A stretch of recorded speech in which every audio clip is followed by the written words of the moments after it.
아내의 림프암을 항암 치료 없이 완전 관해시킨 면역 닥터 서정원 원장입니다. 저는 암세포를 직접 공격하는 표준 치료를 하는 의사는 아닙니다. 우리 몸이 본래 가진 신진대사와 면역 능력을 최적화함으로써 몸이 암을 스스로 치료하도록 돕는 의사입니다. 당연히 환자의 정확한 상태를 파악하기 위해 암병원에서의 검사를 충실히 받도록 안내하고 있습니다.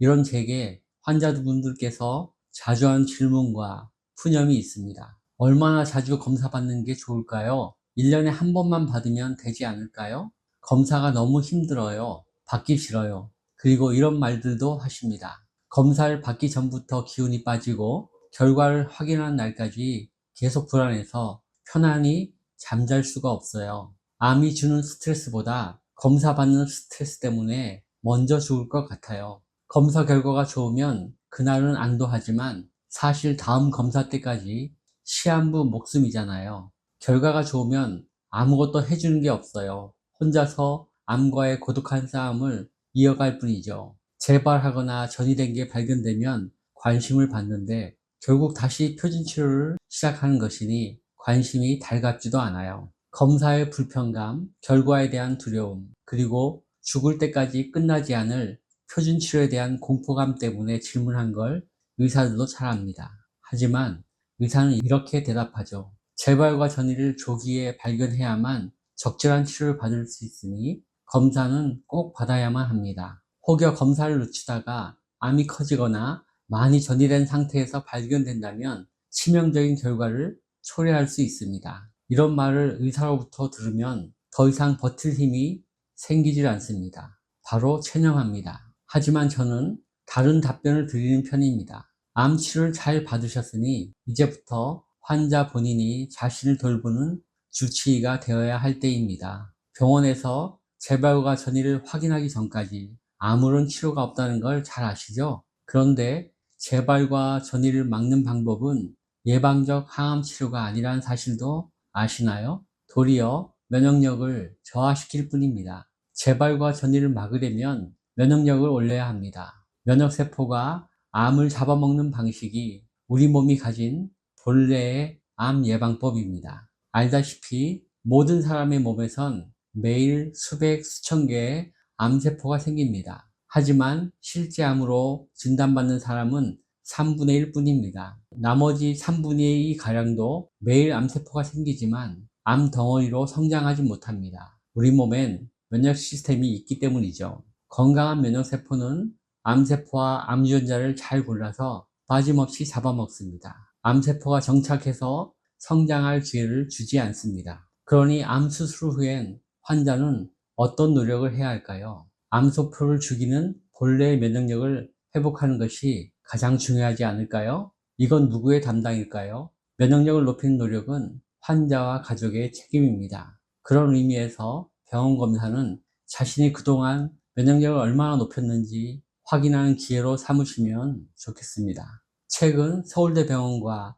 한국유방암학회 생존자 연구회에서 재미있는 연구 결과를 발표했습니다. 간략하게 내용을 정리하면 이렇습니다. 유방암 수술을 받은 환자 4,130명 중 301명, 약 7.3%에게서 원격 전이가 발견되었습니다. 이 중 더 자주 검사받는 고위험 환자군에서 원격 전이가 빨리 발견되었고 치료도 빨리 시작되었습니다. 그런데 덜 검사받고 늦게 발견되어 치료도 늦게 시작되었던 저위험군 환자분들이 생존율이 높았습니다. 이 연구의 결론은 검사를 자주 할수록 원격 전이도 일찍 발견하지만 사실상 생존율과는 상관이 없었다는 것입니다. 오히려 잦은 검사를 받은 쪽이 덜 받은 쪽보다 생존율이 나빴다는 반대의 결과가 나온 것입니다. 이 연구를 어떻게 해석해야 할까요? 저의 해석은 이렇습니다. 유방암 고위험군에게는 자주 검사받는 것보다 면역력을 올리려는 실질적 노력을 더 할 필요가 있다는 의미로 해석합니다. 전이가 발견될 때까지 검사만 반복하다가 발견되고 나서야 치료하는 현재의 치료 방법으로는 생존율을 올리지 못한다는 교훈입니다. 일찍 발견해 일찍 표준 치료를 해도 저위험군에 비해 생존율이 낮다면 구태여 검사의 스트레스를 감내할 이유가 없지 않을까요? 스트레스와 면역의 관계는 명확합니다. 특히 만성 스트레스는 면역력을 크게 떨어뜨립니다. 참고로 대표적인 유방암 고위험군은 유방암 가족력이 있는 사람, 자궁 내막암, 난소암, 대장암에 걸렸던 사람, 다른 이유로 가슴 부위에 방사선 치료를 받은 경험이 있는 사람입니다.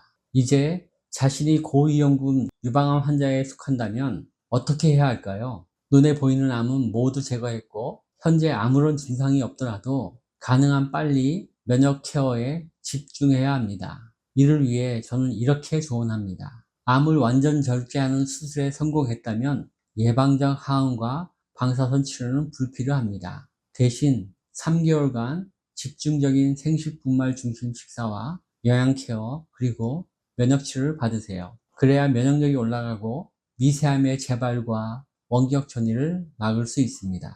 예방적 항암과 방사선 치료를 이미 했다면 6개월 이상 면역 치료를 받으세요. 항암과 방사선 부작용을 방치하면 정상세포의 기능은 약화되고 면역력도 저하됩니다. 적극적인 항산화, 항염증 치료로 정상 기능을 회복하고 면역력도 복구해야만 생존율을 올릴 수 있습니다. 불필요한 잦은 검사, 중복 검사는 피하세요.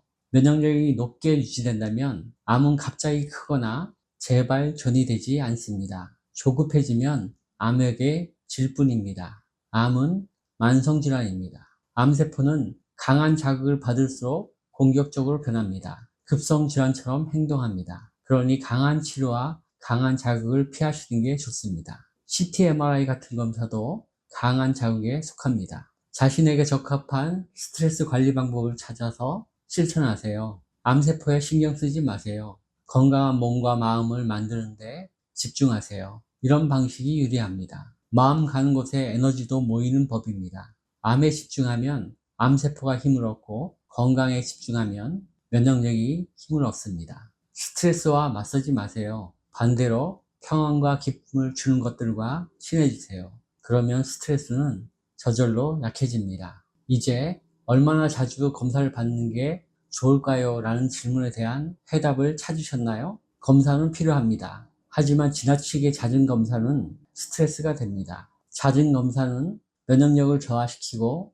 암세포는 자극합니다. 우리나라 암병원의 검사 지침은 외국과 많이 다릅니다. 국제유방암 진료 지침에는 1차 치료를 마쳤고 증상이 없는 유방암 환자에겐 정기적인 원격 전이 검사를 권장하지 않습니다. 하지만 우리나라에선 빠른 발견을 위해 몇 배나 많은 검사가 이루어지고 있습니다. 이 연구의 결과를 지침 삼아 국내 암병원의 검사 일정이 좀 더 느슨해졌으면 좋겠습니다. 매번 강조하지만 원격 전이를 예방하는 것은 항암과 방사선 치료가 아닙니다. 몸이 가진 면역력입니다. 1차 수술 후 아무런 증상이 없더라도 5년간 가까운 의원에서 식이, 영양, 면역에 관한 체계적인 케어를 받으셨으면 좋겠습니다. 이런 방식의 예방이야말로 원격 전이를 막고 장기 생존율과 삶의 질을 높여줍니다. 동의되시나요? 여러분의 생각을 댓글에 남겨주세요. 영상이 도움이 되셨다면 좋아요, 구독, 알림 설정 부탁드립니다. 감사합니다.